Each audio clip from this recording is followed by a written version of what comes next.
Welcome back YouTube, I have Ahmed again from In-Depth Tech Reviews, and finally iOS 15 is here.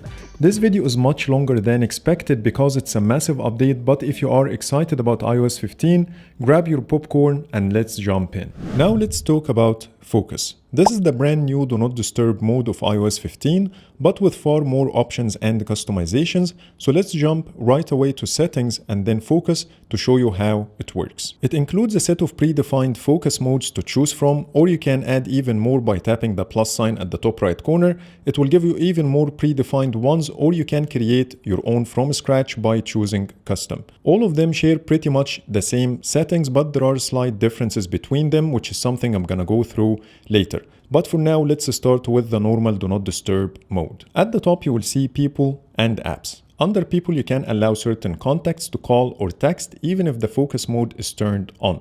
And you can do this by tapping the plus sign and then choose the contacts you want, then tap on Done. You can also apply further customizations to your selection by tapping on Calls From. By this, you can choose between Everyone, No One, Favorites, or All contacts. In addition to a switch called Allow Repeated Calls, when it's turned on, a second call from the same person within 3 minutes will not be silenced. You need to keep in mind whatever selection you have here will not override whatever contacts you have in the Allowed People section, which means if you have this one set to no one, you will still be able to get calls and text messages from these people. So you can either use both options together to customize your selections, or you can remove whatever contacts you have here and only rely on these 4 options. The second tab we have is called Apps that you can access directly from here, or you can tap on apps from the first page. From here, you can allow calls and notifications from certain apps similar to what we have seen under People by tapping the plus sign and multi-select the apps you want, then tap on Done. But you will see another toggle here called Time Sensitive.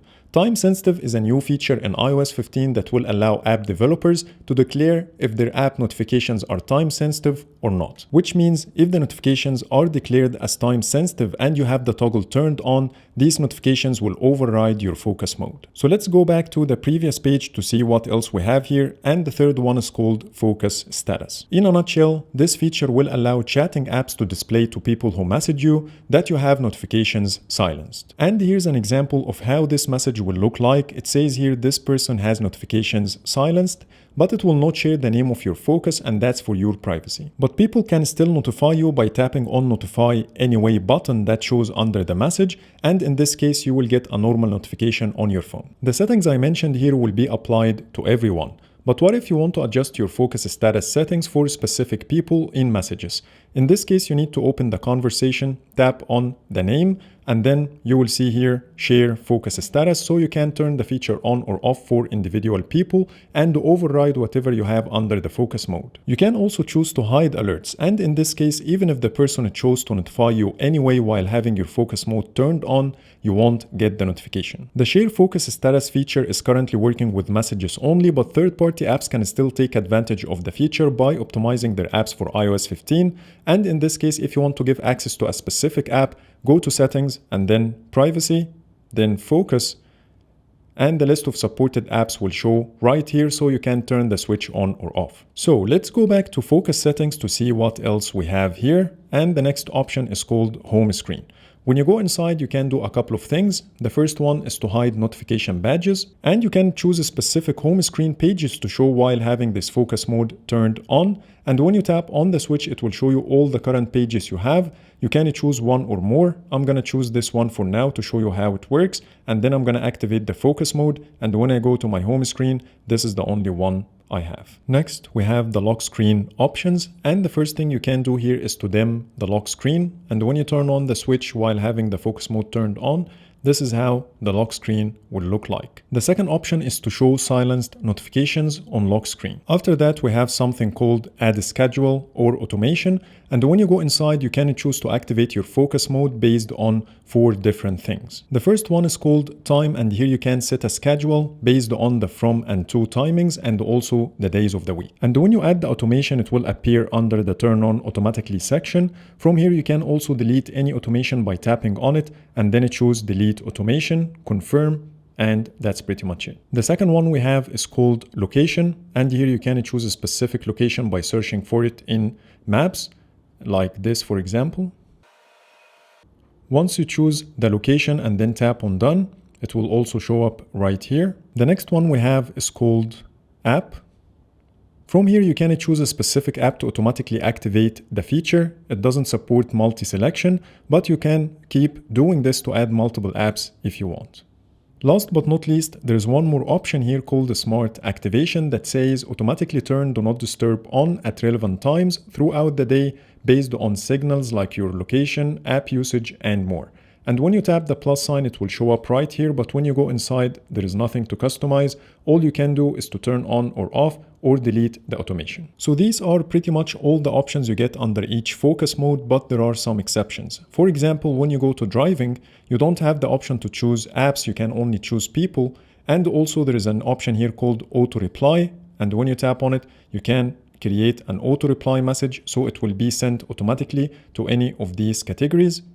There is no home or lock screen options here, and the automation options are also different here. You can activate it automatically based on motion detection when connected to car Bluetooth or manually.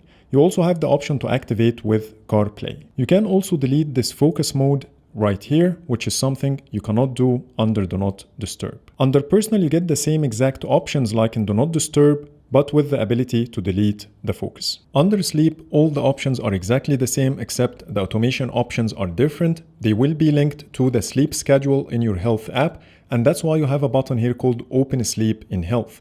When you tap on it, it will take you right away to the page so you can set your sleep schedule like this.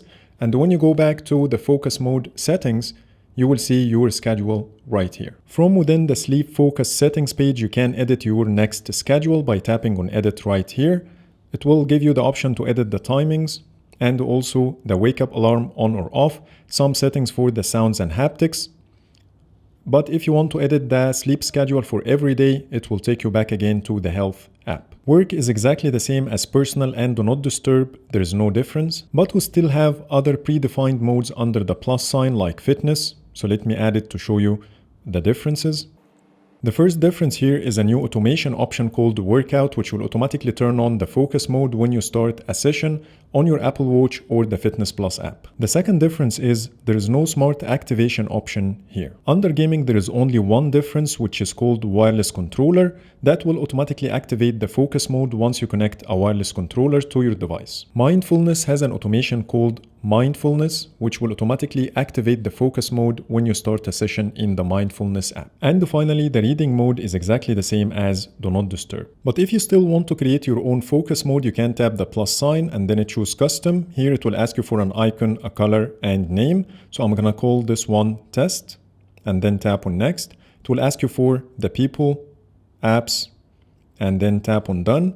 It will give you every option we saw under Do Not Disturb, in addition to name and appearance, where you can change the name and the icon later if you want. And by the way, if you deleted any of the predefined focus modes like Fitness, for example, it will show back again under the plus sign.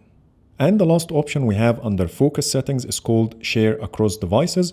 Once you turn on the switch, all the devices signed in with the same Apple ID will automatically activate the same focus mode you have active on this device. That includes your Mac, iPad, and the other iPhones. If you have a focus mode activated, you will see an icon next to the clock that represents the currently active one. You can activate any focus mode from your control center. Here you have the focus tile. When you tap on it, it will show you all the available ones, so you can tap to activate or deactivate. And when you tap on the ellipses next to each one, you will get the option to turn it on for 1 hour, until this evening, or until I leave this location. All of them will show you the same options except for sleep. It will not give you any of these options. From here, you can also quickly create a new focus mode by tapping on the plus sign. And on the lock screen, you will see a small chip under the clock that will represent the currently active focus mode. Tapping on it will show you all of them. And once you turn off the focus mode, all the silenced notifications will appear back again in your notification center.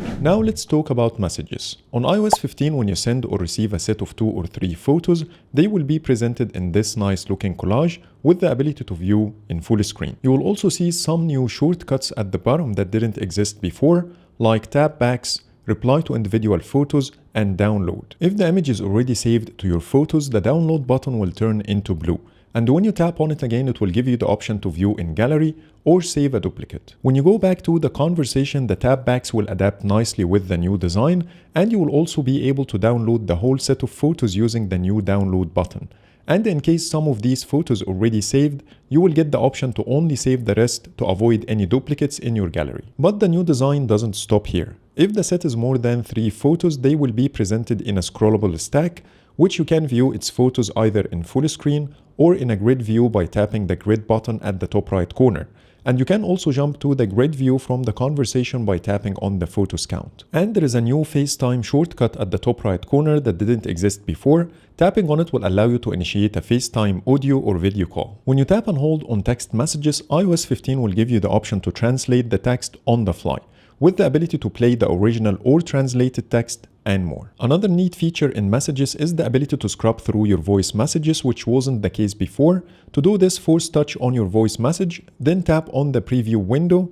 The message will be played in full screen with the progress bar at the bottom, so you can drag your finger to seek forward or backward. Messages will also allow you to pin individual content from within your conversation. The feature applies to links, shared locations, music, TV shows, articles, and more. But you won't be able to pin photos or text messages. To pin an item, all you need to do is to force touch on it and choose pin. The item will be flagged with a small yellow pin at the bottom right corner, and by this, when you search for anything in your Messages app, all the pinned items will show under a new category called Pins. Back to the conversation, and now when you tap on the contact name at the top, it will take you right away to the info page instead of tapping twice like in iOS 14. You will also see new options like Show in Shared with You and Share Focus Status, which will allow you to turn off both features for specific contacts without impacting the rest. And finally, there is a new section for your pinned items. Now let's talk about the Shared with You feature. Under Settings, Messages, then Shared with You, you will be able to activate the feature and choose which apps to link it with. It supports Apple Music, TV, Safari, Photos, podcasts, and news. In a nutshell, if someone sent you items related to any of the previously mentioned apps, these items will show under a new Shared with You section in each app. For instance, when you open Photos then go to the For You tab, you will see the Shared with You section, which includes all the photos you received in Messages with the name of the sharing contact showing under each one. Tapping the contact name will allow you to directly reply to the photo without the need to go to Messages. The contact name will also show at the top in full screen view and in the info pane. In Safari, the Shared with You section is available in the Start page with the ability to reply as well. And when you open the link, you will see the contact name at the top so you can reply or dismiss it using the X. These are just a couple of examples, and the same applies to the rest of the apps. But what if you don't want each and everything you receive from a specific contact to appear under the Shared with You section, and you prefer to pick the stuff yourself? In this case, open the conversation, tap the contact name, and turn off the Show in Shared with You option. By this, only the pinned items will appear in your apps as noted in the description. Or you can simply turn off the feature for all or some apps by going to Settings, Messages, Shared with You, like I showed you earlier. Now let's talk about the Memoji, and it got plenty of new styling options. The first one is under Hairstyle. Now you can add highlights with the ability to change the color, the tone, and the look. Under Eyes, you can adjust the color of each one separately, like this. Under Eyewear, you will see 3 new shapes: star, heart, and retro shapes, with the ability to change the frame color and the lenses. Under Headwear, you can choose up to 3 different colors for the same item to better match your favorite sports team, artist, and more. Under Nose, you can add oxygen tube, and under Headwear, you can add the soft helmet. Under Ears, you can add cochlear implant, and there is a brand new category called clothing that doesn't exist in iOS 14, and from here you can choose between 40 different outfits and also adjust their colors. You will also find brand new Memoji stickers like the Shaka sign, heart, hand wave, light bulb moment, and more. Now let's talk about 2 image recognition features in iOS 15. They are Live Text and Visual Lookup. Live Text will allow you to copy text using your phone's camera or from any photos or screenshots you have saved in your gallery. So let me show you how it works in the camera app. All you need to do is to open the camera and point it towards any text. In my case, I have here a business card, and you can immediately see it's now highlighting the text in my business card, and there is also a small text button appearing at the bottom right corner that I can tap on. Once I tap on this button, it will take a snapshot from the business card, giving me the option to copy the text or do other actions as well. So for example, if I want to copy the text only, I can simply use the normal text selector as if you are in any app and then tap on the copy button. Or you can also tap on other fields like email addresses. So the feature is smart enough to know if it's an email, it's a website, and so on. So when I tap on the email address right here, it will open a brand new email message so I can start sending. And I'm gonna paste the text I copied from the card as well. So this is how it works in the camera, but it doesn't only recognize text and email addresses, it can also work with phone numbers. So here's another piece of paper that includes some phone numbers. And when I tap on the phone number, it will ask me if I want to send a message, add to contacts, or copy. And it also works with handwritten text. So here's a piece of text I wrote myself. So let's give it a try. So now the text is ready. So I'm going to select everything and then copy, go to my email and paste the text right here. And as you see, it says this is a handwritten text to test iOS 15 live text feature. And that's exactly the same thing I copied from my image. You also have the ability to share the text, translate it to a different language. So for example, you can translate to Spanish, Arabic, whatever language you want. And this is how it works. You can access live text from the Photos app if you have any screenshot or image that includes text like this one, for example. All you need to do is to tap and hold and do your selection. The other way is to tap on the small text icon at the bottom right corner. When you tap on it, it will highlight the text for you, which will give you a better selection experience. Live text is also accessible from anywhere on your phone. So for example, if you are in Safari and you want to copy a web address from a piece of paper, all you need to do is to double tap the text field and you will get the live text icon. Tap on it and the camera will show up right here. So I'm gonna point it towards the website on this business card, like this.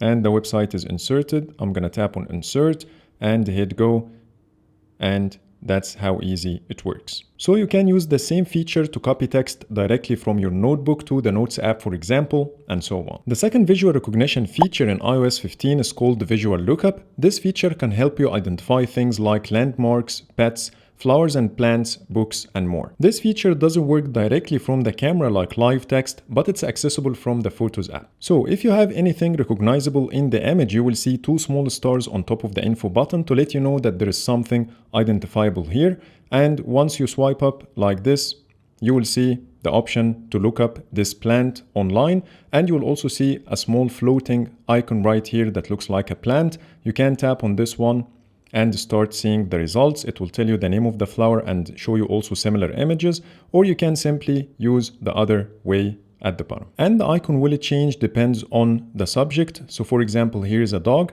and when I swipe up, now I have a different icon, and I can do the same. And here's how it works with landmarks. You will get a small map icon at the bottom right corner instead of being in the center, and when you tap on it, you will get information about the landmark. And if the landmark is located in your city or country, you might get the directions from here. When you tap on Lookup Landmark, here I have the directions. Tapping on it will open a page from Apple Maps with all the information I need. Now let's talk about what's new in the Photos app. I already covered live text, visual lookup, and also the shared with you feature. So now I'm gonna talk about the rest of the changes. The first thing is in the home page. Now when you tap on the More button, instead of getting this card, you will get an overlay menu. First, the items are organized differently. So for example, the zoom in and out are now next to each other in the new version. Also, the aspect ratio grid has been renamed to aspect only. And you will see two new menu items. One is called Your Photos Only and the second is called Yours and Shared. And that's because of the new Shared with You feature. Now you can choose to view your photos only or everything. When you go to filters, you will see a better filters screen with icons for each and every item, which wasn't the case before. Let's go back to the menu. And now when you tap on Show Map, you will see a better map due to the new version of Apple Maps. When you go to the days view on both versions, now the dates are presented differently. Instead of 15th of March, it will be March 15th. In the month view, when you tap on the ellipses, you will get an overlay menu instead of this card like we saw under all photos. Now let's open one of the photos to see what else we have here. First, you will see a new info button at the bottom that didn't exist before. This one will allow you to access the info pane directly in addition to the normal swipe up like in iOS 14. The info pane itself got a lot of new features that didn't exist before. First, you can tell the date and time, the file name, the name of the camera, the file format, how many megapixels is the photo, and its size. You can also get more information about the camera itself like the ISO, the shutter speed, and focal length. The Maps card is also different. First, it's smaller on iOS 15. You will no longer see the word places on top of it, plus the map itself is zoomed out to give you a better idea about the location. The nearby photos button has been removed because you can simply tap on the map itself to get the nearby photos, and you can also do this on iOS 14, so that's why this button is just a redundant option. And when you take a look at the location name on iOS 15, it will only show you the city instead of the city and the country like iOS 14, but anyways, both will take you to the Maps application as normal. So let's go back to Photos. You will also notice that the Photos shelf is no longer showing in the info pane and you can only view it in the normal full screen view. Next, you will see two new adjust buttons next to the date and time and location. When you tap on the first one, it will give you a calendar and a time picker to change the date and time of the photo, and it will also show you at the top the original date and time and the adjusted one. As an example, I will change the date and time. I will make it the 22nd of March and change the time to 12:55 and keep the time zone as it is. And I can tap on the button. Now everything is different here in the info pane. But you don't need to worry because you can tap on adjust again and revert back to the original one, and that means iOS 15 will always save your original date and time. So let's tap on revert and everything is back to normal. Same happens with the location. When you tap on adjust, it will allow you to do a search. So I'm gonna do a quick search here. So I'm gonna choose Dubai Mall as an example.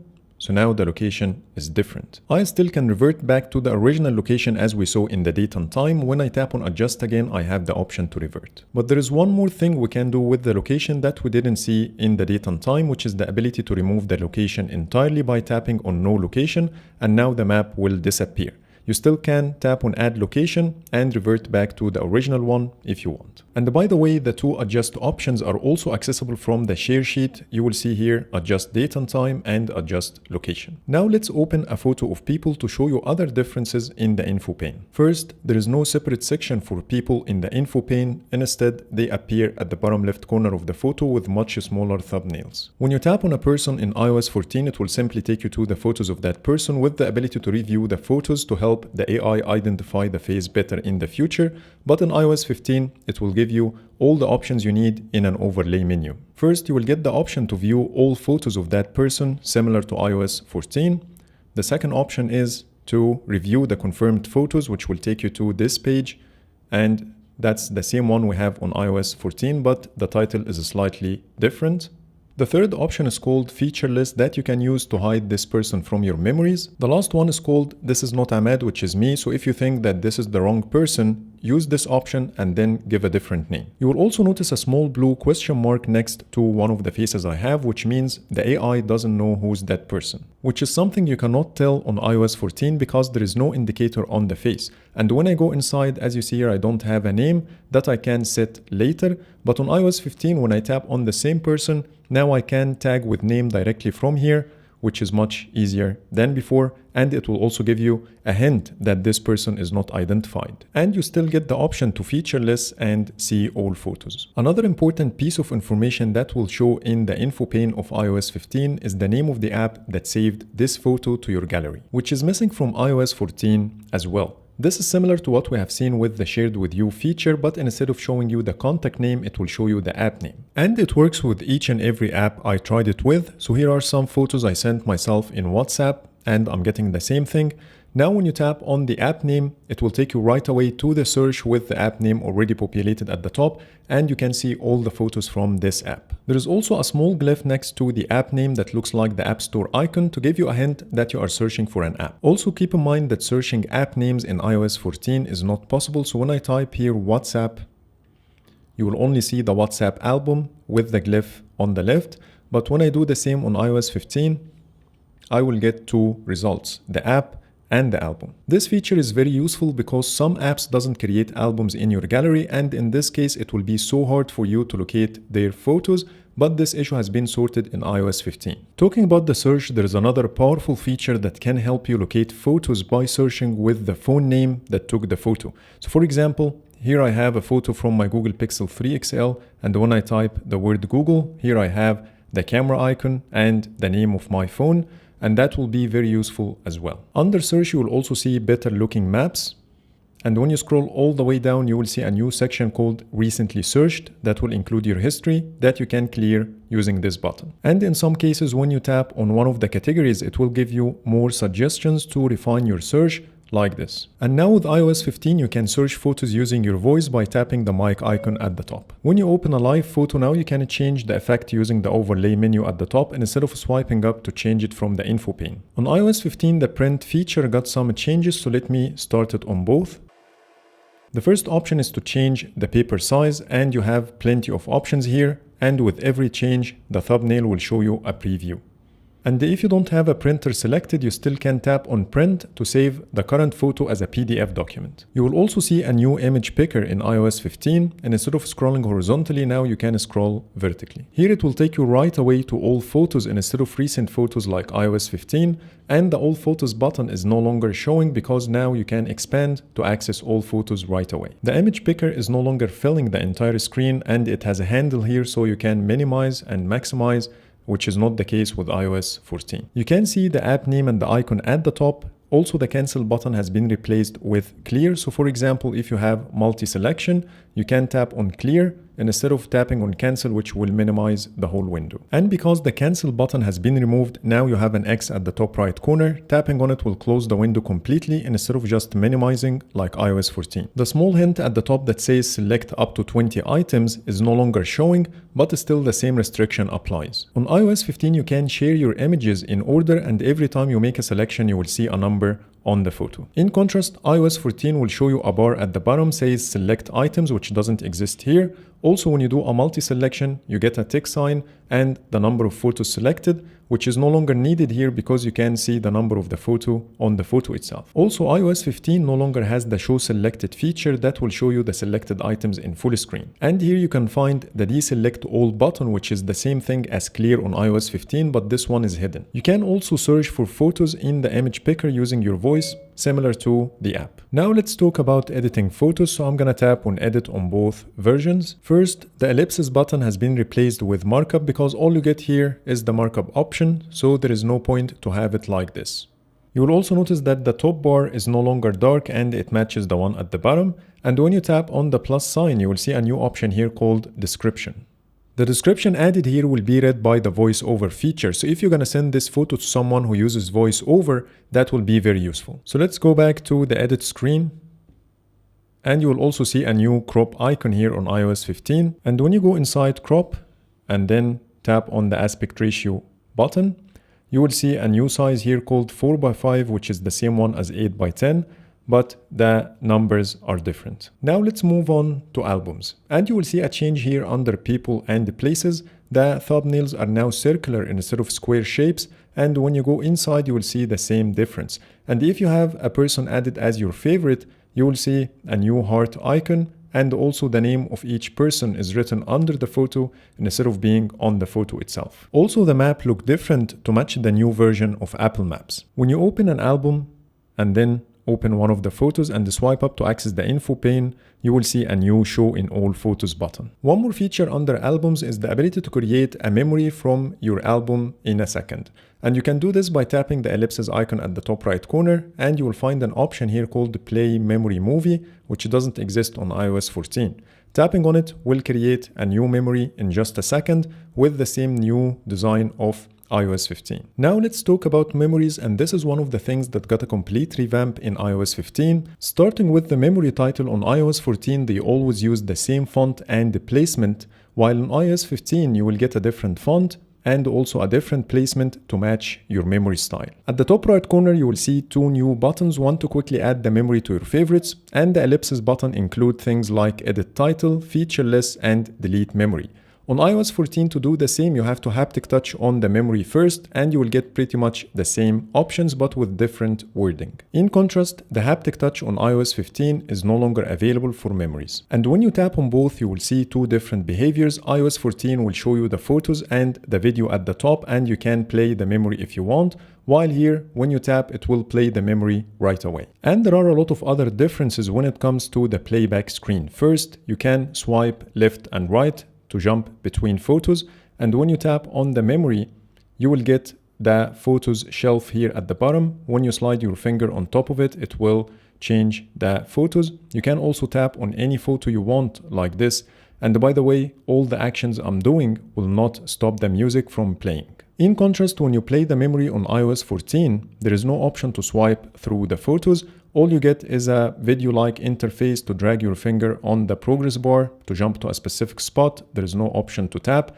and with every action you take, the music stops. Another feature on iOS 15, when the memory ends playing, you will get a new Watch Next interface. It will simply show you the upcoming memory with a counter that starts at 9 seconds. From here you can replay the current widget, add to your favorites, or share. You can also view the photos in your memory in a grid view by tapping on it and then tap the grid button. It will show you all the photos in this full screen grid view, and you can jump to any one by tapping on it. On iOS 14 there is no full screen view. You will only get this view at the bottom, and there is no option also to pinch to zoom. Now let's talk about the memory style. On iOS 15 you will get predefined ones. It will automatically create the transitions and choose the soundtrack for you. You have nothing to do here, but on iOS 15 it's a lot more customizable and advanced. To edit the memory, tap on it and you will see this music button at the bottom left corner, and when you go inside you will see this editing screen. The memory will keep playing so you can see what's going on, and from here you can add your own music by tapping this music icon. It will give you a screen from Apple Music. From here you can choose between the suggested ones or search for whatever song you want. Based on your choice, the memory will automatically change the filters, the pace, and the transitions to match your soundtrack mood. So I'm gonna choose any one from the list and tap on done. As you see here now it says custom, which is my own style, and the new song name. You can also change the memory look by tapping on this button. You will get 12 different looks, or in other words, they are filters that will change the colors of your memory. So I'm gonna choose the black and white film as an example and then tap on done. So here's how my memory looks like right now. So this is how you create your own style, but you still can choose between different memory mixes automatically created for you by the AI. A memory mix is simply a mix between a different soundtrack, different filters, and also some different transitions. And once you are happy with the choice, tap on the memory to go back to full screen, and that will be your default memory mix. And when you tap the ellipsis button while in full screen mode, you will get more options like manage photos, so you can select or deselect, add more if there is any available. You can also change the key photo, edit the title, hide the photo from your memory, make it short, or medium. All the options I mentioned here are already available on iOS 14, like make it short or medium. When you tap on edit, you can edit the title, image, photos and videos, music and more. But the only thing new here is the AirPlay. Now you can AirPlay your memories on any screen if you want. One more thing worth mentioning here, sometimes when you share a memory, you will get this message that says this song is not shareable, which means it includes a soundtrack that you cannot share for copyright purposes. And in this case, you can tap on choose shareable soundtrack and it will show you the list. Choose whatever you want, then share your memory. Now let's talk about the new Apple ID and the iCloud features. The first change is under your Apple ID settings page. Now you can see your current iCloud storage plan on the front page. And when you go inside, you will see it's now called iCloud Plus instead of iCloud. Under iCloud Backup, now you have the option to backup over cellular, which wasn't the case before. Mail has been renamed to iCloud Mail, and the keychain, iCloud Backup and the iCloud Drive has been moved towards the top instead of being near the bottom. Now let's talk about some exclusive features to iOS 15, and the first one is called Private Relay. Private Relay is a new iCloud feature that hides your IP address, so by this no one can tell, including Apple, who you are or what websites you are visiting. Unfortunately, Private Relay is not functional in the UE, and that's why I have this message saying Private Relay is turned off for my Wi-Fi network. So it depends on where you live. Anyways, let's take a look at the first option here. It's called IP address location, and here you have two different choices. The first one is called Maintain General Location. This one will allow websites in Safari to provide local content based on your current location without knowing who you are or what your interests. You can even make it more private by choosing Use Country and Time Zone. By this, it will give a broader IP address location in your country and time zone. But keep in mind, both options will impact the type of content suggested to you from websites due to the less information they know about you, so you might see some irrelevant stuff while browsing the internet. Private Relay can be activated for your Wi-Fi only, cellular only, or both. To do this, you need to go to your Wi-Fi settings and then tap the information icon next to your current network, and you will see here a switch called iCloud Private Relay, which is exactly the case under cellular. So that's pretty much it when it comes to Private Relay. The other thing we have is a switch to turn the feature on or off. The second feature, which is my favorite, it's called Hide My Email. It will allow you to generate random emails to use for signing up to newsletters or third-party websites without the need to share your real email. To create a new address, tap on the plus sign at the top, and it will automatically generate a random email at iCloud.com. And if you think you need a better email, you can tap on Use Different Address and it will regenerate another one. Next, you will get the option to label your address to memorize what is it for. In my case, I will call it test. And after that, you have an optional note field, so you can add extra information if you want. So I'm gonna keep this one blank for now and tap on next.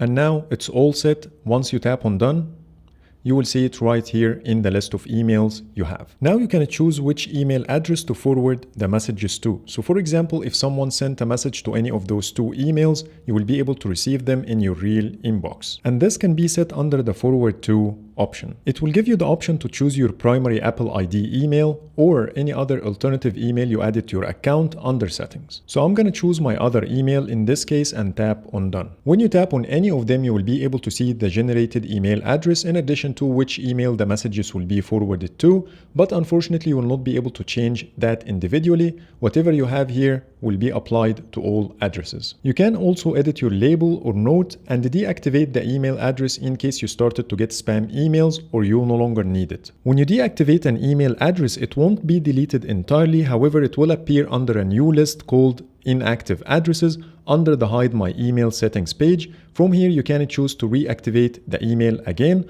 or delete it entirely from here. The third iCloud feature is called iCloud Data Recovery Service that you can locate under your Apple ID settings, then password and security, then account recovery, and you will see iCloud Data Recovery Service. This service will allow you to get access to your iCloud data again in case you lost your account password or your device passcode. And this can be done using two different methods. The first one is called Add Recovery Contact, and when you tap on it, it will explain to you that you need to choose someone you trust, and this person will help you get access back to your account. But there are a couple of rules here. First, this person must be at least 13 years old and have an Apple device. The recovery contact can't access your data but can help you recover all of it and get back into your account.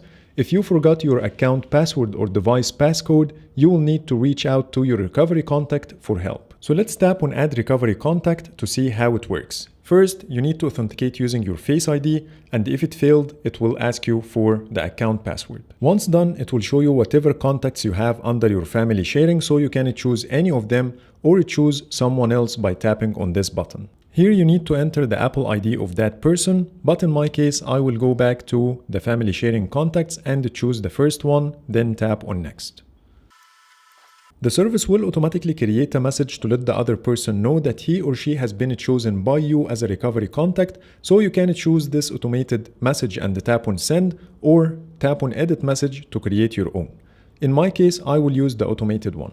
Once you tap on Send, it will confirm that the recovery contact has been added, so tap on Done. And here's how the message will look like on the recipient's device, but unfortunately it doesn't work for now, even though I'm running iOS 15 on my iPhone XR. The other option to regain access to your iCloud data is by using a recovery key. Tapping on it will load for a few seconds and then you will get the switch. Tapping on it will show you a confirmation message saying if you lose your account recovery key and can't access your devices, Apple won't be able to help you regain access to your account or your data. If you are happy with the rule, you can simply tap on Use Recovery Key. Then it will ask you for your passcode. Once done, your recovery key will appear on the screen. It will ask you to write down your recovery key and keep it in a safe place so you always have access to your Apple ID. Once you tap on Continue, it will ask you for the recovery key again to confirm that you want to activate the feature. Once you enter the recovery key and tap on Next, it will be activated. At this point, if you canceled everything, the feature won't be activated. But there are two important points about the iCloud data recovery service that you need to know about. It says the service requires Apple to maintain access to your data to help you recover it. And the second point says Apple can't access or help you recover your end-to-end encrypted information, such as keychain, screen time, and health data. But you will be able to view your photos, notes, reminders, and the other files on the web at iCloud.com without requesting access from your Apple device. So this is how the iCloud data recovery service works. There are other iCloud Plus features coming with iOS 15 that I won't be able to show you in this video. The first one is the enhanced HomeKit Secure Video. This feature will allow more security cameras per iCloud plan to record continuously and save the footage to iCloud without counting against your storage. The 50 GB plan will get one camera instead of none like before. The 200 will get 5 cameras instead of 1. And the 2 TB will get unlimited instead of 5. The second one is the ability to use your custom domain with iCloud Mail, which means you will be able to send and receive emails from your custom domain using iCloud Mail, with the ability to share the same domain name with your family members if you have family sharing activated. But to be able to do this, you have to purchase your own custom domain from any email provider and then link it with your iCloud Mail, because Apple doesn't provide domain names. Now let's talk about Safari, and the first change is the bottom navigation bar, and when you start scrolling, it will be minimized like this. To expand it back again, you can scroll back up, or you can simply tap on the bar at the bottom. That's exactly the same behavior on iOS 14, but the placement is different. But what's better here is the ability to swipe on the nav bar to switch between tabs, which is something you cannot do on iOS 14. And when you swipe all the way to the right, it will open a new tab. It also supports voice search, so you can use it to say your search query or the website name. The bottom navigation bar is a lot more reachable than the one at the top, and when you start typing, it will appear right on top of your keyboard, which is also easier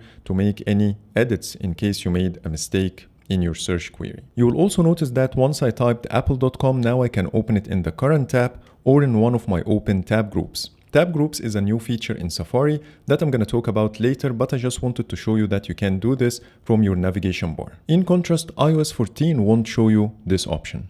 And by the way, you can revert back to the top navigation bar like iOS 14 by tapping the text icon, and you will see here an option called Show Top Address Bar. When you tap on it, it will move back again to the top. And despite having a reload button on the navigation bar on both versions, but on iOS 15 now you can pull down to refresh the page, which wasn't the case before. Now let's talk about the new tab groups feature of iOS 15. When you switch to the tabs page, you will see everything is in a grid view instead of having this stack, which makes it harder to see what you have open. And it will also show you how many tabs you have open. Most of the buttons and gestures we have on iOS 14 are still there. So for example, when you tap and hold on the plus button, you still can get the recently closed tabs. You can swipe to the left to close any tab like this. We still have the same X button on top of each tab, and the done button is still here as well. And you will be able to reorganize your tabs by using the drag and drop feature, which is also the same on iOS 14. But what's different here is this new button. Tapping on it will show you more options. This window will help you organize all your tabs in one place. The first item will show you how many tabs you have open, and they are not related to any tab group. From here, you can open a new private window, which is the same option we have here on iOS 14.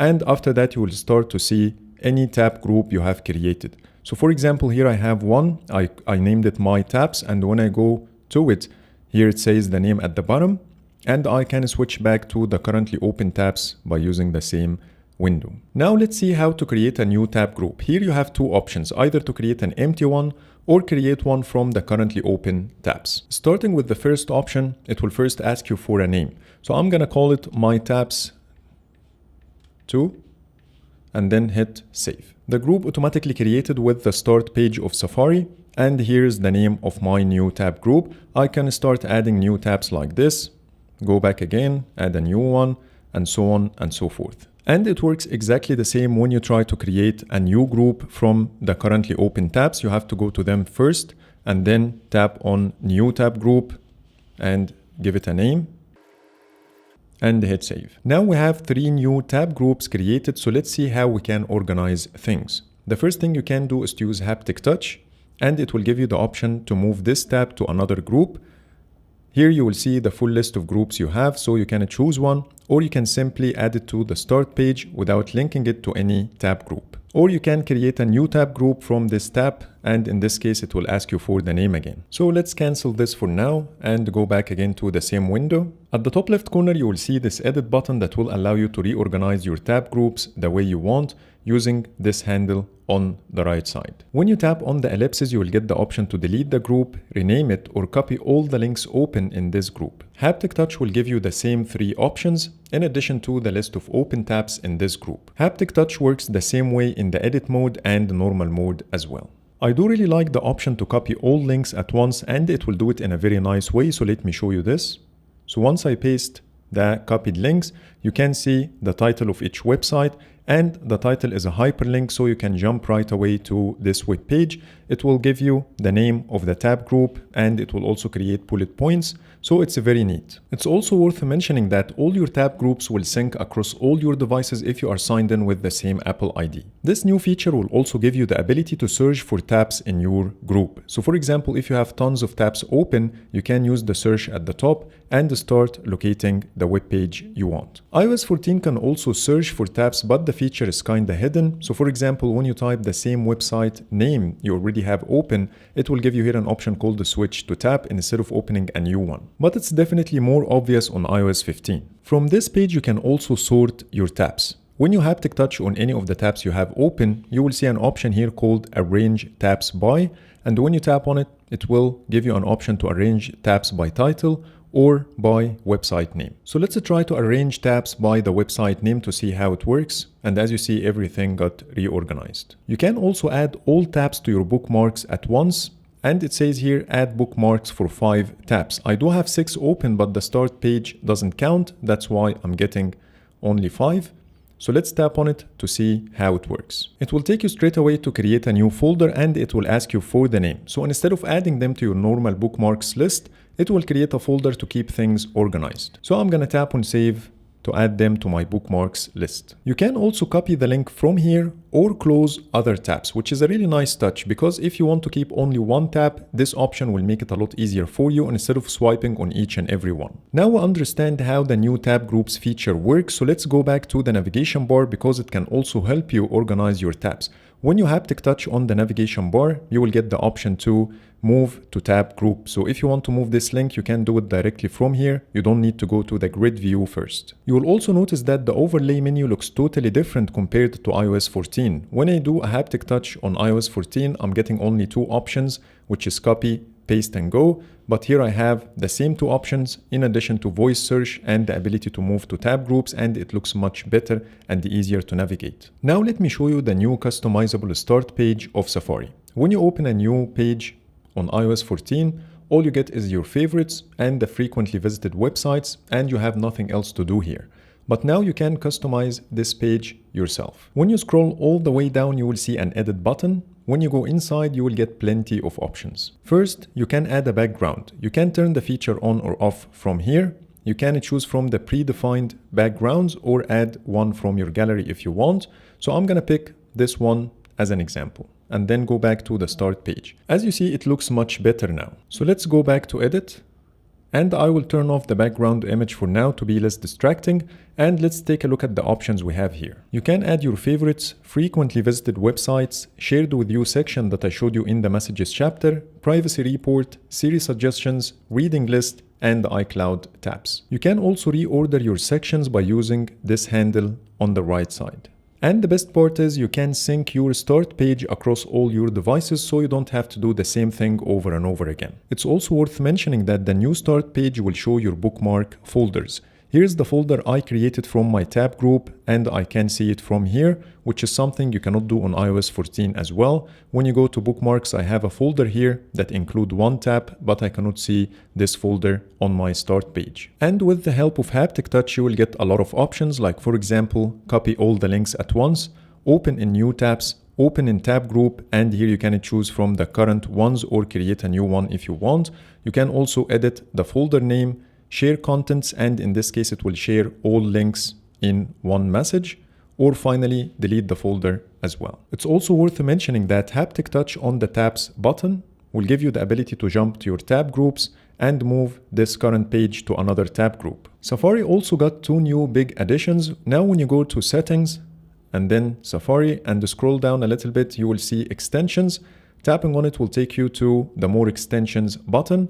And here you have a separate page in App Store to download extensions and increase the functionality of your browser. Currently, most of them are ad blockers and privacy-related extensions, but I'm sure in the future we will see some cool stuff. So I will download one of the extensions as an example here. So I'm gonna tap on Roadblock. So after installing Roadblock, now it shows under extensions and I can turn it on or off. So this is how Safari extensions work. Now let's talk about the second one, which is called Tracking Prevention or Private Relay. Private Relay is a feature in iCloud Plus that I already talked about in iCloud chapter, but if you want to know more about it, you can see it here under the privacy report. It will give you an idea about the feature and you can tap on Show More and it will tell you how it works. In a nutshell, it will hide your IP address so no one else can track you or see your browsing history. But keep in mind the feature is currently in beta and it might not work properly with each and every website. Now let's talk about notes, and the first change is the support for hashtags to organize and filter your notes. So for example, I will create a test note here, and when I type a hashtag like the word Apple, you will notice here once I hit the spacebar, the word Apple now has a different color because the Notes app can now recognize your hashtags. Of course, you can add as many tags as you want in the same note. So here I added 2 extra tags in addition to some text. And when I go back to my notes and then go back to folders, you will notice this new section which is called tags. Here you will be able to see all the tags you have in your notes. And this will be very useful because when you tap in any one of them, it will directly take you to the notes that include this one. You can also choose multiple from the filters at the top, and the notes will keep changing based on your selection. Or you can choose all tags and view everything at once. Now let me show you a very nice trick. Let's say you want to create a new note using one or more of these tags. All you need to do is to select the tags you want like this, and then tap on the new note button. And by this, it will create a new note with the same tags you selected before. The tags feature also support what it's called custom smart folders. So when you go to the folders page and then create a new one, you will see a new option here called new smart folder. Tapping on it will ask you for the folder name. So I'm going to call it Mac this time. And here it shows you all the tags you have in your notes. In my case, I will choose Mac and the Mac OS. I can also create a new tag if I want, but I'm gonna keep it like this for now. Then I'm gonna tap on done. The Mac folder is now created and you will notice there is one note already added to it without me doing anything. And when I go inside, I will see my note includes the same 2 tags I selected while creating the folder, which are macOS and Mac. So you can keep doing this to organize all your notes the way you want. There is one important thing worth mentioning here. When I created the smart folder, I chose 2 tags, Mac and the macOS. Now I created another note using only one of them, which is Mac. When I return back to my folders page and then go to the Mac folder, I still have only one note. And that's because my note should include at least the same hashtags I selected while creating the folder to be included. But you still can add more tags to the note if you want, and it will still be included, like in this case. Here I have the macOS and the Mac tags in addition to Apple, but still I have the note here in my Mac folder. Now let's talk about the collaborative notes, and there are 3 new additions. Here I have another phone that I will use for this purpose, but it's running iOS 14. And I will make some some edits on both sides to show you what's new. And the first change is the new highlights feature. When you swipe right, you will be able to tell the name of the person who did the edits, at what time, and it will also use color coding to help you spot the changes easily. The second change is called Activity View, which will give you a summary about all the updates that took place in the shared note while you were away. And to access the Activity View, tap the ellipses at the top right corner, and here it says Show Note Activity. It will show you all the activities that took place per day. So for example, here I have today, but if I went back to the same note tomorrow, I will be able to see a different date and so on. Then you will see the list of edits, the name of the person, and the time.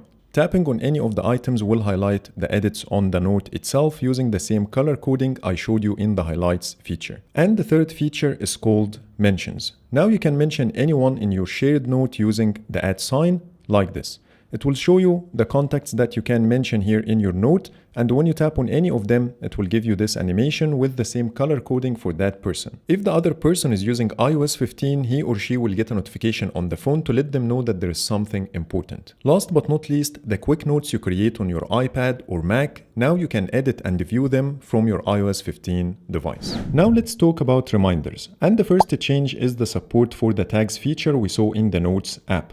When you create a new reminder and tap the info button, you will get a new item here called tags. Tapping on it will allow you to choose from the previously created ones or create your own from here. In reminders, you don't need to type the #, just type the name of the tag right away, and once you hit the spacebar, it will be added to the list, and then tap on done. And when you go back to your reminders list, you will be able to see the hashtags right here. It will also show you the same tags browser we have in the Notes app, so you can quickly jump to your notes or filter them. And as expected, when you create a new reminder while selecting some tags at the top, it will automatically populate a new reminder with the same selected tags. You can also create a custom smart list similar to the custom smart folder in the Notes app, but with more options.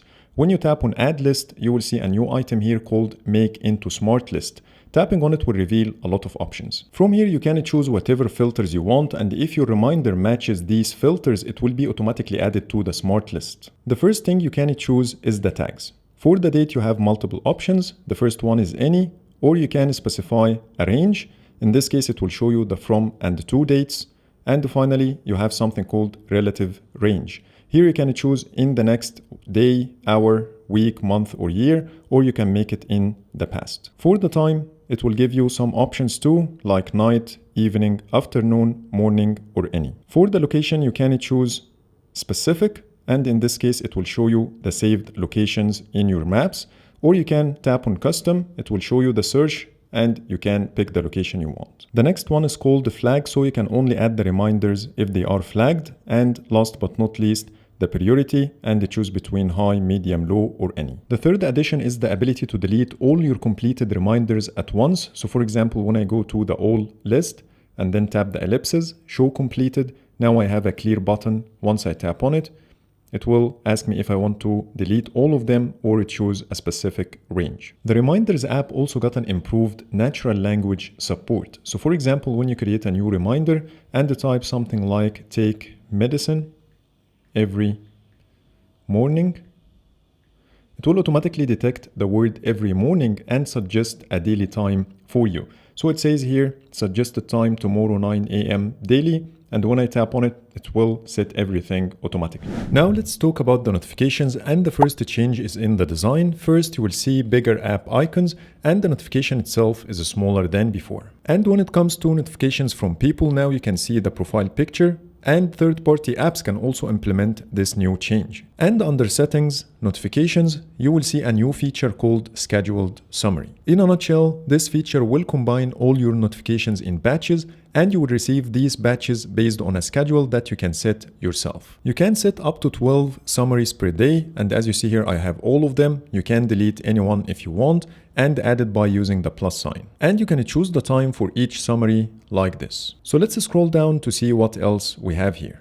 All the apps installed on your phone will be sorted based on the daily notification average, and it will also show you how many notifications you receive per app per day. And you can also sort the apps based on the alphabetical order like this. Under this section, you can choose which apps to include in your summary, and you will only get notifications from them based on the previously set schedule. You have another option here called Show Next Summary. In this case, it will show the upcoming summary in your notification center before the time comes. And at the very top, you can turn the feature on or off. Another way to add apps to your notification summary is by going to the app notification settings, and you will see the option right here, Immediate Delivery or Scheduled Summary. And when you choose the option, it will give you an edit button here to edit the schedule if you want. And you can also see the time sensitive toggle under the notification settings of each app, which is something I talked about in the focus chapter. Now let me show you how the notification summary will look like. It will show you the time of the summary, its name, it says here your evening summary, and a counter for how many new notifications you received since your last one. And here is how it shows your upcoming summary in the notification center. It says here your next summary. And when the time comes, this is how it looks. You can expand your summary by tapping on the counter,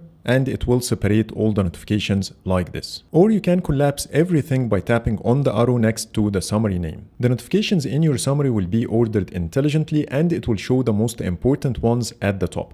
But Apple didn't mention how it will prioritize the notifications in the release notes of iOS 15. Another feature in iOS 15 is the ability to mute notifications for a certain period of time. When you swipe to the left on both versions, you will see a new button here called Options. From here, you can mute notifications from this app for 1 hour or for the rest of the day. You can also view the notification settings or turn off all notifications for this app. In contrast, when you tap on Manage on iOS 14, you will get a floating card instead of an overlay menu. And when you choose to deliver quietly, the action will take place all the time, and you have to change this under settings yourself. While here on iOS 15, it will only take place for 1 hour or 1 day and then revert back to normal. And when it comes to other actions, they are exactly the same but with different wordings. And in some cases, when you tap on Options, it will show you an item called Add to Summary, so you can quickly add this app to your summary from here. And when you tap on Options again, you will be able to revert your action by tapping on Deliver immediately. And the same can be done when you mute notifications. So for example, when I mute this for 1 hour and then tap on Options again, I can unmute from here. And you will also notice the View button has been removed from iOS 15. Another change I noticed here, when you receive a notification from the Messages app and reply directly from the notification center, you will be able to see all the notifications you received today instead of only the last one like before. So I will send myself a message and expand the notification center, force touch, and as you see here, I can only see one message, while here I can see the rest of the day. Now let's talk about Spotlight search. And the first change is the ability to search for photos in your gallery, which is something we couldn't do before on iOS 14. And that includes photos of people, landscapes, animals and pets, and more. You can also share any of these photos directly from Spotlight by tapping on the photo and then tap the share button right here. This feature also works with third-party apps like Google Photos, for example. And sometimes you might get better results when you search for things like movies, for example. When I searched for this movie name, it says here the word movie and I have a movie glyph next to it, which is not the case on iOS 14. And when I tap on both to get the results, you will see totally different pages. On iOS 15, it looks much better. It can show you the actors and the crew. Here you can see all the links for this movie on other websites and more. While here the results are from Wikipedia, and when you tap on it, it doesn't look the same. You can also see the movie glyph showing in the search bar. Now it can also show the shared links in the Messages app. You can also delete apps from here by using the haptic touch. So I have delete app here, which wasn't the case before on iOS 14. And you can also drag and drop apps to your home screen like this. And when you search for a location, the directions and the call buttons now look different, and they also have a description. Now you can access a Spotlight search from your lock screen, but it will give you generic results from the web, and once you unlock your phone like this, everything will be back again to normal. To activate this feature, you need to go to Settings, Face ID and Passcode, enter your passcode, then scroll down until you find something called Today View and Search. Once you turn on the switch, it will work. You can also install apps from the Spotlight search, but the feature doesn't seem to work for me at the moment. And when you search for a business that supports app clips and your region has the feature available, you should see a quick shortcut to quickly install the app clip from the Spotlight search. Now let's talk about widgets, and under Find My there are two new additions. The first one is a widget that can be linked to certain people so you can see their live location all the time on your home screen. The second one will show you the live location of your items with the help of AirTags or other supported accessories. When you add the widget to your home screen, tap and hold on it and then choose Edit Widget. Then choose the person you want to link it to. So I'm going to choose my test account and then go back to my home screen, wait for a few seconds, and you will get the live location right here. And you can do exactly the same for the items widget. Next, there's a new contacts widget that will give you a lot of information about your contacts in no time. When you add the widget to your home screen, you will be able to tell the status of the contact. When you tap on any, you will be able to see the live location map if it's activated, photos from messages, normal messages, email messages, and more. Some contacts might show you even more like photos and emails from the native and third-party apps. There's a new mail widget that you can link to any of your mailboxes and get a quick glance at your emails from the home screen. And if you want to edit the mailbox, simply tap and hold, Edit Widget, and choose the mailbox you want. Another new widget called Sleep that will show your sleep schedule on the home screen, and when you tap on it, it will take you right away to the sleep page in the Health app. App Store got its own widget that will show you daily stories on what's new in games and apps. Game Center got a new widget that will allow you to quickly jump to your recently played games from your home screen like this.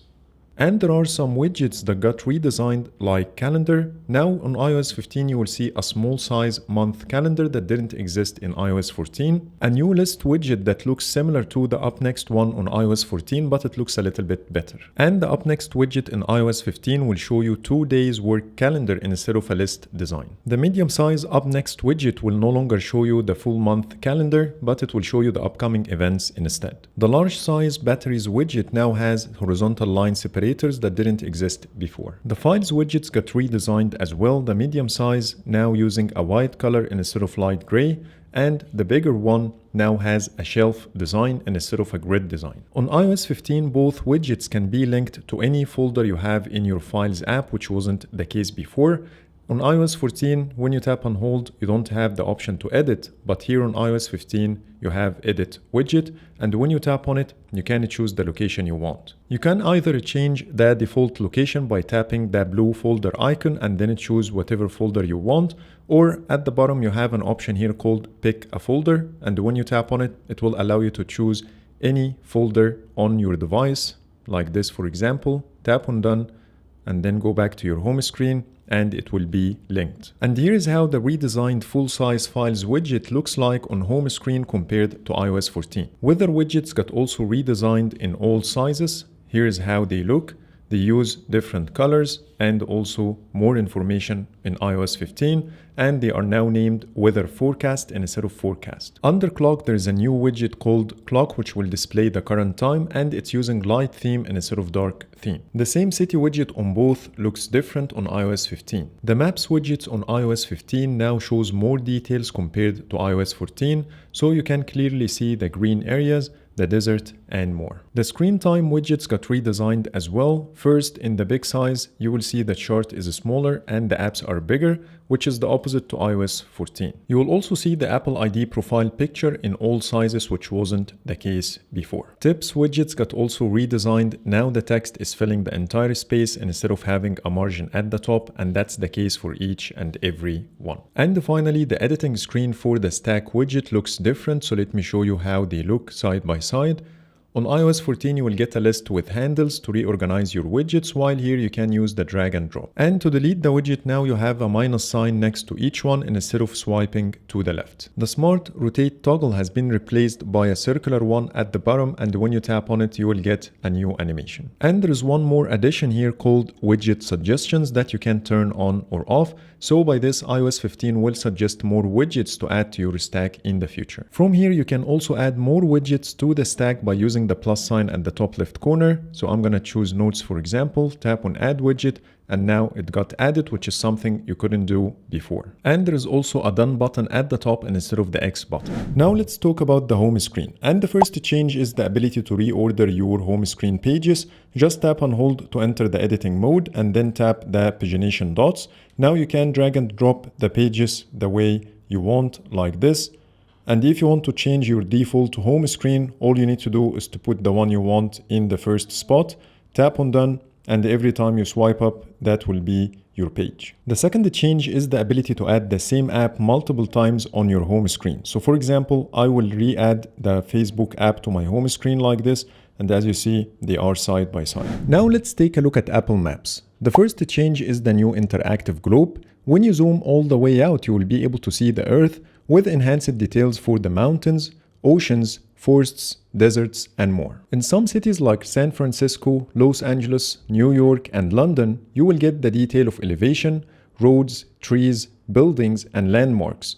It can go as detailed as showing you the turn lanes, crosswalks, and 3D views for the complex interchanges that can help you navigate. The walking directions also got a step-by-step guide shown in augmented reality, but it's only available in limited countries. Another feature in Apple Maps is the route planner. When you search for directions, tap on the Leaving Now chip and it will open the date and time picker, with the ability to plan your trip based on the departure or arrival time. And based on your choice, it will tell you when you should leave or when you are expected to arrive. Next, the search. Now when you search for nearby places like restaurants, for example, you will get plenty of new filters like Open Now, the type of cuisine, the price, takeout availability, sort by the best match, distance, or rating, or even by the available facilities like Apple Pay, wheelchair accessible, delivery, and more. And when you move the map, the results will be updated automatically to match the currently viewed location. When it comes to the transit map, now it shows key bus routes, and while riding transit,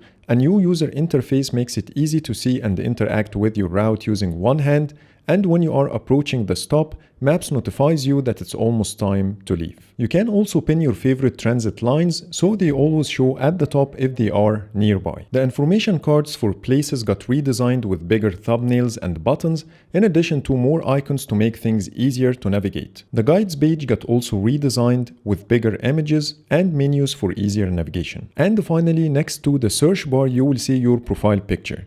Tapping on it will show you all the preferences you need to adjust in the Maps application, like your preferred mode of transit, favorite locations, reported issues, and more. Now let's talk about what's new in the Find My feature.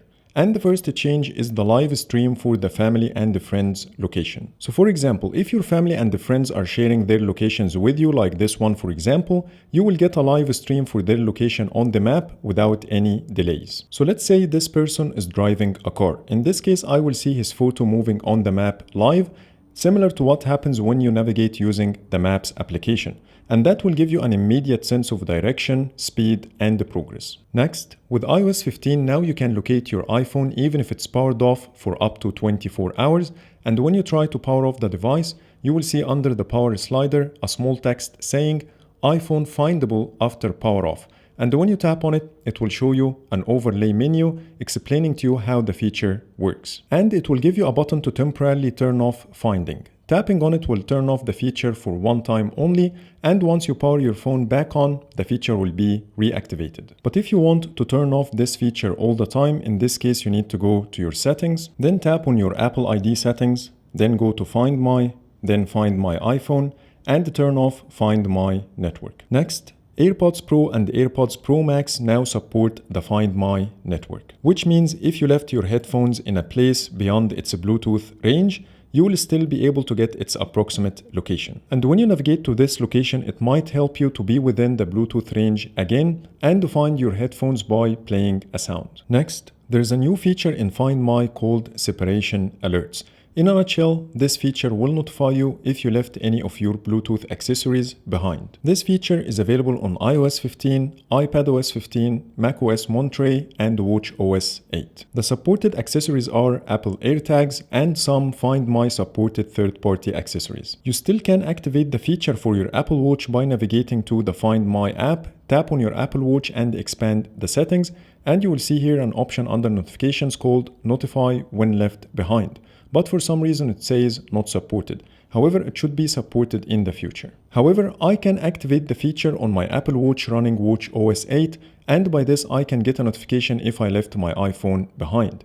To do this, you need to go to the Devices app, then tap on your iPhone, scroll down, and you will see an option here called Notify When Left Behind, and as you see here, it's powered on. And the description says, receive a notification each time you separate from this device. And finally, if your iPhone is running iOS 15 and you decided to activate the lost mode and erase the device remotely, this is the first screen that will show up after the restart. It says here in English, iPhone locked to owner, but it will keep changing the language. So I took a photo to show you the exact wording. It says here, the location of this iPhone can be seen by its owner, and it shows my email address. So this screen might freak out the person who stole the iPhone. Not only this, but now you can track your iPhone even after completely erasing it, which is a very welcomed addition. Now let's talk about Siri. And with iOS 15, it can now process speech and commands on device, which makes it faster and able to control your phone without internet connection. So let's turn on the airplane mode and try some commands. Set a timer for 5 minutes. 5 minutes. Counting down. Set the alarm at 9 p.m. I turned on your 9 p.m. alarm. Open calendar. Open notes. Turn off airplane mode. Okay, I turned airplane mode off. The second feature is the ability to share anything on the screen by saying the phrase send this. Send this. Who do you want to send it to? Test account. Send this photo to test account? Yes. Okay, it's sent. This feature works with photos, it works with web pages, music, maps, locations, and more. And in case it's not able to share what's on the screen, it will take a screenshot instead, like this. I can only send screenshots from here. Who do you want to send it to? Test account. Send this photo to test account? The third feature is referring to contacts on screen. So for example, if you are viewing a contact or a conversation, you can place a call or send messages. Reply, did you see the photo? Your reply to test account says, did you see the photo? Ready to send it? Yes. Okay, it's sent. Next, announce notifications. If you are using AirPods 2nd Gen or later, now you can let Siri read your notifications and also send the replies for you. To activate the feature, you can go to Settings, Notifications, and under Siri section you will see Announce Notifications. From here you can turn on the switch. The feature also works with CarPlay, so if you have CarPlay set up on your iPhone, you should see another switch here under Headphones. You can also activate Reply without confirmation, and in this case Siri will send your reply without reading back your message. And finally, you can choose which apps can use the feature. The feature will only work if your iPhone is locked, and once you get a message you will hear a chime first, and then Siri will read the message for you. After that, it will keep the mic open for a few seconds to be able to send your replies without the need to say the magic word. Next, Siri can now control your smart home devices at a specific time. But this feature requires a home hub, which means you either need a HomePod or an iPad to act as a home hub for your smart devices, and if you don't have any, this is what's gonna happen. Turn on my office lights at 7 p.m. Sorry, I can't schedule that without a home hub set up. Next, maintaining context. Siri can now better understand what's on your screen, so you can ask more advanced follow-up questions. So let me show you an example. Show me the top-rated Egyptian restaurants near me. The highest rated option I found is Hadouda Masria on 22A Street, which averages 4.5 stars. Want to try that one? Show me the working hours. Hadouda Masria on 22A Street is open today from 9 a.m. to 12 a.m. Want to try that one? How long does it take to get there? Traffic to Hadouda Masria is moderate, so I'm estimating 30 minutes via Al Khail Road. Does that one sound good? Next, the text-to-speech feature now supports more languages that you can see now on the screen. And finally, mixed English and Indic language support in Siri, which means you can use a mix of Indian English and your native language to say your commands. And this feature is supported in 9 different languages as shown now on the screen. Now let's talk about the home screen. And the first change is the ability to reorder your home screen pages. Just tap and hold to enter the editing mode and then tap the pagination dots. Now you can drag and drop the pages the way you want, like this. And if you want to change your default home screen, all you need to do is to put the one you want in the first spot. Tap on done, and every time you swipe up, that will be your page. The second change is the ability to add the same app multiple times on your home screen. So for example, I will re-add the Facebook app to my home screen like this, and as you see, they are side by side. Now I'm going to talk about some random changes in iOS 15, starting with the drag and drop feature. Now you can drag and drop stuff between your apps, and it works with each and every app. As an example, I'm gonna open Photos, drag some of the photos I have like this, and then go to the home screen, open my notes, and paste everything like this.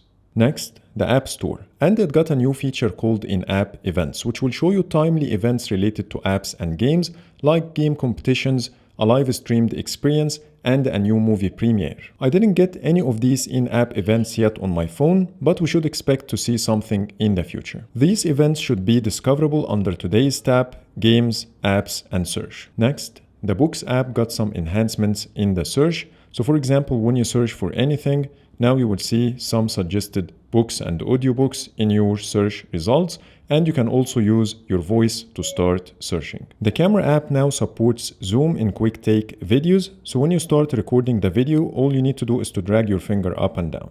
iPhone 12 models and later will get improved panorama shots with better quality. The camera QR code reader now got a new interface that moves with the objects. Next, the keyboard. Now the magnification loop for the cursor and the text selection is back with iOS 15. The quick path typing now works with more languages. They are Dutch, Swedish, and Vietnamese. And when you try to add a new keyboard, now you have the option to search for it using text or voice. Next, Apple Music.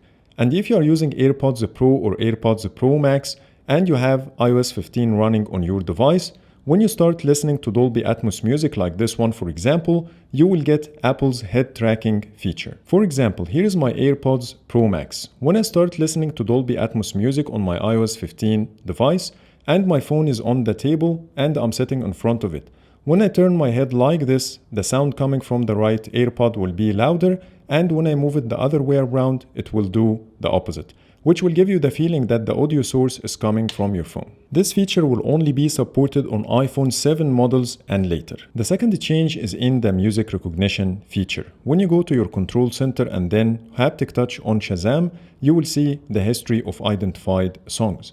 You can also swipe left to delete any of them. And when you tap on any of the identified songs, it will take you right away to the music discovery app of Shazam. And as I mentioned before, Apple Music supports the shared with you feature that you can locate under the Listen Now tab. From here, you can start listening to the music or reply back to the contact from here. The contact bubble will also appear in the album or the song page right here. Next, iOS 15 has a built-in authenticator for third-party accounts under settings. So for example, if you are using Facebook, Gmail, or Outlook, and you have the two-factor authentication feature turned on, in this case, you will need to get a verification code to be able to access your account.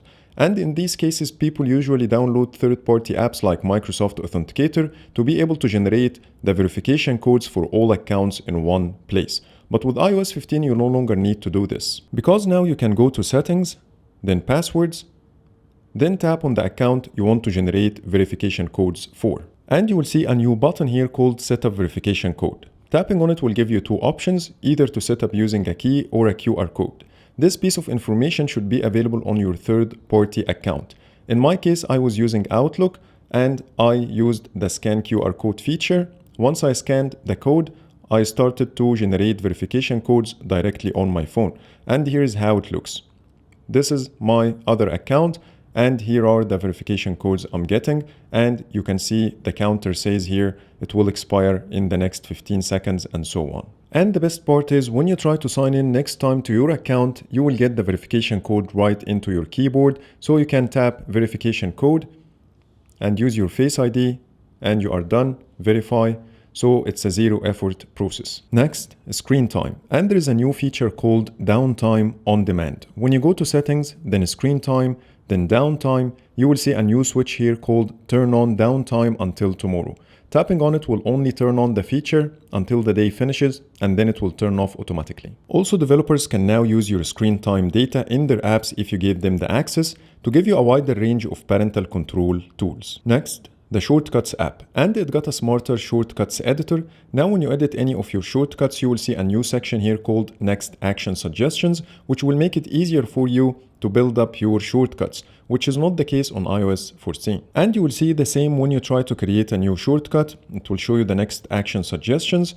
Also, when you go to Gallery, you will have a section right here. Shortcuts on iOS 15 now supports cross-device management, so you can build and manage shortcuts on your Mac and the iPad, and they will also sync across your devices. iOS 15 now uses a new Arabic system font that will give you a better reading experience. Next, voice memos. And when you tap on any recording, you will see a new edit button instead of the ellipses, and when you tap on it, you will see new options. The first one is the ability to change the playback speed. You can also skip silence, which means the app will automatically detect the silent areas in the recording and jump right away to the next part. From here, you can also improve the audio quality by using enhanced recording, but on iOS 14 to do this, you have to jump to settings like this.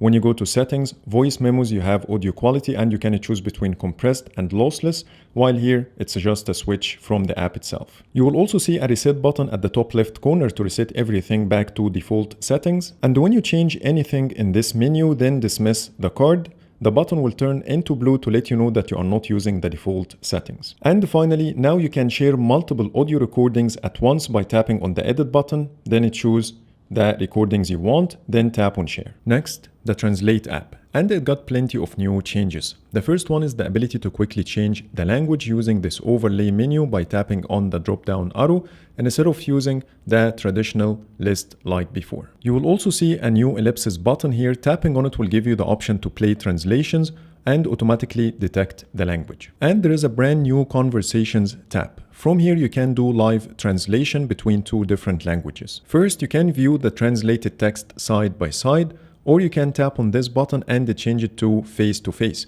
In this case, each person will see their own language better. And you will get more options when you tap on the ellipsis button like play translations, so each person can listen in their own language, or you can activate the auto-translate feature. By this, once you hit the mic, it will start the translation on the fly and it will automatically detect the language of the speaking person and do the translation. So for example, I will hit the mic. This is a test message. Come stai?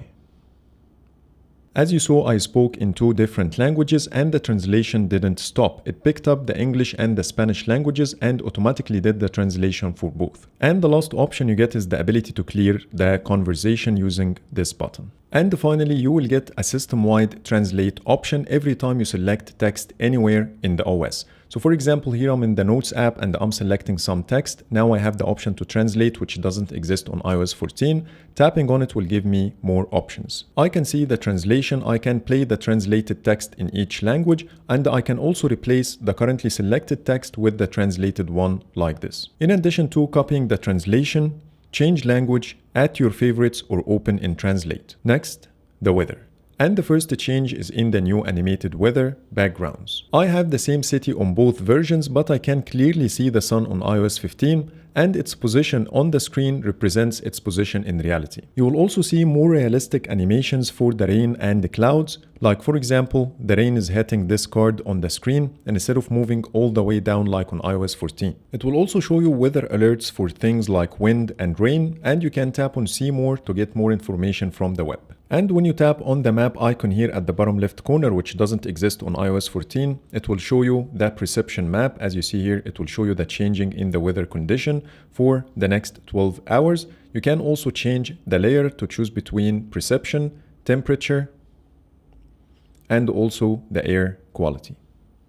Air quality information is not available everywhere, but I added also California that I can choose here from the list button.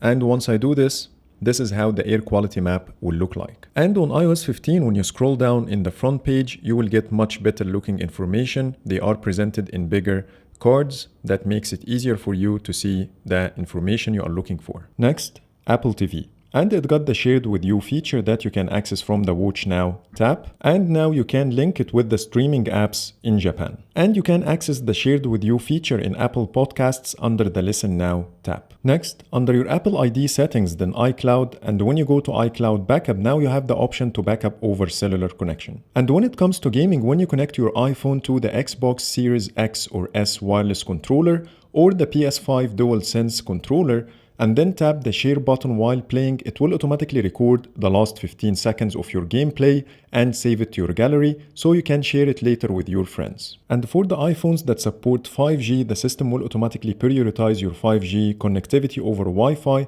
if your connection is slow or insecure. Next, the Mail app. And it got a new feature under Settings, Mail, then Privacy Protection. When you turn on the switch, it will hide your IP address from the senders, so it will make it harder for them to track your mail activity. Next, Apple Pay. And it got a brand new payment sheet that looks more modern, it has bigger font, and the items are more separated, and instead of using these thin horizontal lines. And in some cases, you might be able to enter the discount codes directly in the payment sheet if it's available on the website. Now let's talk about what's new in the Health app, and the first new feature is called Trends, and it's located under the Summary tab. This feature will automatically track your health data and activities to give you insights about the changes taking place over time. And to access this feature, tap on Health Trends, and you will see some charts here. Like in my case, I'm trending lower for the past 21 weeks when it comes to the steps. And when I tap on this trending item, it will show me a bigger chart. This chart will show me the current trend and also the historical data, so I can compare things and see what's going on. At the top, I have some filters like day, week, month, 6 months, and year. And it will also show you the historical average here to be able to compare the two trends. And when you go back in the summary, you still can see here 5-week average compared to the last 21 weeks. This feature can do the same for a lot other things, like for example your heart rate, blood oxygen, walking steadiness, and more. From here you can also activate notifications for health trends by tapping on Manage Notifications, and you will see the switch right here. So if there is any sudden change in your numbers, you will be notified. The next feature is called Walking Steadiness, which is a new metric available only on iPhone 8 or later. This metric will automatically measure your walking steadiness and give you notifications if it became low or very low. To set up the notifications for your walking steadiness, tap on your profile picture, then go to Health Checklist, scroll down until you find something called Walking Steadiness Notifications, tap on Setup, and it will explain to you what's going to happen. It will track your walking steadiness for the next 12 months, and after that it will give you notifications and suggested exercises to help you improve your walking steadiness. So when you tap on Next, here it will ask you about some details, weight, height, and date of birth. Tap on Next. Let's tap on Next again and turn on notifications. You can also choose to add it to your favorites, so by this it will appear in your summary page. And after activating the feature, now I have the metric available on my summary page, so I can check the numbers from here. Next, the new Sharing tab. From here you can share your health data and notifications with others if you want. You can share them with people or with your doctor. When you tap on the second option, it will show you the steps. When you tap on Next, it will show you the list of supported hospitals, networks, or locations. When you tap on any of them, it will ask you to create an account, to connect, and start sharing your data. But the list is kinda limited now, and it should increase over time. The second option is to share your health data and notifications with people by tapping on Share with Someone. When you do this, it will ask you for the Apple ID to share it with. So I'm gonna choose my test account, and here's the first page I get. It will first tell you that Health can suggest useful topics to share if you are not sure what exactly you have to share with others. And if you want to see these suggestions, tap on the blue button to move to the next step. It will first show you the health alerts you can share, and here we have a lot of things. So I can choose, for example, walking steadiness and low heart rate and high heart rate, and tap on Next. You can also share information about your activities like active energy, activity, exercise minutes, and so on and so forth. So I'm gonna choose activity and the energy and tap on Next. The third category is called Heart Health, and from here you can activate blood pressure, resting heart rate, and walking heart rate average. So I'm gonna choose the first two and tap on Next. After that, it will show you some generic topics like blood oxygen, headphone audio levels, mindful minutes, sleep, and weight. So I'm gonna choose blood oxygen and tap on Next. And in the last page, it will show you a summary of all the topics you decided to share with others. And from here, you can also tap on Preview, and this is how it will look like. Then tap on Share. So now the sharing invitation sent to my other phone, so let me grab it to show you how it looks. So here is the sharing invitation received on my other iPhone. When I tap on it, now I can view the invitation. So I'm going to tap on View. So it will first show me the list of alerts and topics that will be shared with me, so I can tap on Accept. After that, it will give you the option to receive updates about this person, and you have the option to choose on or off. So I'm going to turn on, and it says here Invitation Accepted. Tap on Done. So now I have the health information under the Sharing tab. And when I go inside, I can see everything the other person decided to share with me. And if there is any sudden changes, I will receive notifications from the Health app. Now let me show you the new accessibility features of iOS 15, starting with VoiceOver. VoiceOver can now describe your images when you move your finger over the image. To activate the feature, you need to go to Accessibility, VoiceOver, VoiceOver Recognition, then Image Descriptions. Once you turn on the switch, it will start downloading the required files, and in my case, it took 43.7 megabytes. After that, you will see a section called Sensitive Content Output, which means if the image includes any sensitive content, you can choose one of these actions to take place. The first one is called Speak, which will let the VoiceOver feature speak out and let you know that the image includes sensitive content, or you can play a sound or do nothing. You can add additional languages for image descriptions, and you can restrict the feature to only work with certain apps. Now let me turn on the VoiceOver feature to show you how it can describe images. So here is a photo of me, and I will move my finger over the photo to hear the description. Photo, March 15th. A person wearing a black mask and posing for a photo in front of a body of water.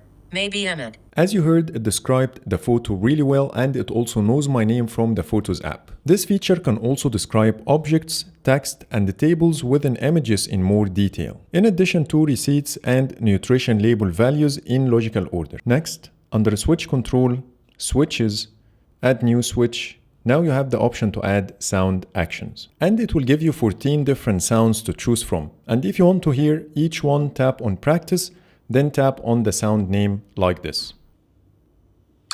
And once you are familiar with the sounds, tap on Done and then choose one of them. In my case, I will choose the clock sound, and I will assign the home action to it. Then I will go back to turn on my switch control and give it a try. Next, there is a new feature called Background Sounds that you can access under Audio and Visual, then Background Sounds. This feature will allow you to play different types of white noise in the background. These sounds can minimize distractions and help you to focus, calm, or rest, in addition to mask unwanted environmental sounds. To choose the type of noise, tap on Sound and you will get 5 different options like Balanced Noise, Bright Noise, Dark Noise, Ocean, Rain, and Stream. So I'm gonna choose Rain, and once I turn on the switch, the background noise will start. From here, you can also adjust the noise volume. You can choose to keep it running even if you are playing media, and adjust its volume in this case separately. And finally, you can choose to stop sounds when your phone is locked. Next, there is a new accessibility feature called Per App Settings. This feature will allow you to customize the display and text options for a specific app without impacting others. To use the feature, tap on Add Application and then choose the app you want. Then go inside. Here you can choose the text bold or normal. You can make the text larger, like this for example. You can also adjust the colors. In my case, I will choose to invert the colors. And any change I make here will only impact the app I choose. So when I go to my Amazon app right now, you will see everything looks different, but my phone is just normal. And you can also do the same with the text size tool in the control center. So for example, I will open App Store and then I will pull down the control center, tap on text size, and here I have a switch to choose between all apps or App Store only. So when I change the text here, everything becomes bigger without impacting the rest of the apps. And it also works with home screen. So you can change this separately and it says here home screen only. Next, under accessibility, audio and visual, headphone accommodations, now you can import custom audio diagrams for your Apple and Beats supported headphones. To do this, tap on custom audio setup and you will see here the third option is called audio diagram, and the description says use an audio diagram from Health to customize your audio. And when you tap on continue, it will ask you, would you like to add an audio diagram? When you tap on add, it will give you different options like using your camera, use a photo, or a file from your Files app. And the file should be in a PDF format. And when you tap continue, it will ask you for the input method. Once you choose it, you can scan your diagram. By this, your headphone sound will be adjusted in a way to work the best for you. Next, the magnifier tool is now a standalone app that you can access from your home screen, and it got some new options. The first one is the ability to use the back and front camera, and there is a new feature called people detection that you can access from here. This feature will use your iPhone's back camera to detect people around you, and measure the distance between you and people to make sure that you are keeping a safe distance. And as you would expect, this feature is here because of the pandemic, and you can also adjust its settings by going to the settings page of the app, then people detection, and here you can choose the unit. You have meters and feet. You can set a minimum threshold for the distance, and if the threshold exceeded, you can choose to get a sound feedback, speech, haptics, or none. And finally, the voice control feature now supports more languages that you can see now on the screen. Now let's talk about the new features related to the initial setup experience. And the first one is under settings. Now when you go to general and scroll all the way down, you will see a new option called the transfer or reset iPhone instead of reset iPhone only like before. And then when you go inside, you will see a new card here says prepare for new iPhone. This new feature will allow you to back up your current iPhone's data to the cloud even if you don't have enough storage. And once you get your new iPhone and finish that transfer process, everything will be deleted from Apple servers. This feature will make your life much easier when you migrate to a new iPhone. And when you tap on get started, it will show you the steps. It will first upload your apps and data to the cloud, and then you can use your new iPhone to start the transfer process, and finally it will show you the trade-in value for your device. And once you tap on done and then go to your iCloud settings, then iCloud backup, you will see a new backup started automatically to save your data to the cloud. Now I installed iOS 15 on my iPhone XR, and I will use it as if it's my new iPhone to show you what's new in the initial setup process. The first change is the new hello screen of iOS 15, so let's swipe up to continue. After finishing the pairing process with my current iPhone, it gave me the option to transfer the data from iCloud using the prepare for new iPhone feature I showed you earlier, or directly transfer from this iPhone with the estimated time for both. So I will choose the iCloud option to show you how it works. Then I got a screen says make this your new iPhone, showing me the categories of data it will transfer, and the best part is I can expand each category to see what exactly it's going to transfer, which is something new to iOS 15. Then I continued with the steps until the transfer process started, and now my current iPhone shows a card to help me make my iPhone ready for trade-in, sold, or given away. With the blue button says what's next for this iPhone. If you dismissed this card, you will find it on the front page of settings later. First thing it will ask you to do when you tap on get started is to erase your iPhone. Then you can follow the on-screen instructions to identify the trade-in value, but if you choose not to erase anything, it will cancel the whole process. And if you are going to transfer your data from an Android phone, you will see a couple of new changes. The first one is the new QR code button at the top right corner, which will show you the Move to iOS app code to quickly scan it using your Android's phone camera and download the app. Also, the Move to iOS feature can now transfer your photo albums, accessibility settings, plus the files and folders, which wasn't the case before. The only thing I'm not going to be able to talk about today is FaceTime, because unfortunately it's restricted here in the UE, but I'm sure you will find tons of other videos talking about its features. So that's pretty much it for today. Those are all the new changes I spotted in iOS 15, and in case if I missed anything, I will definitely create a follow-up video. So thank you so much for watching. I hope you like my video, and if you do, please hit the thumbs up and subscribe for more videos. Thank you for watching.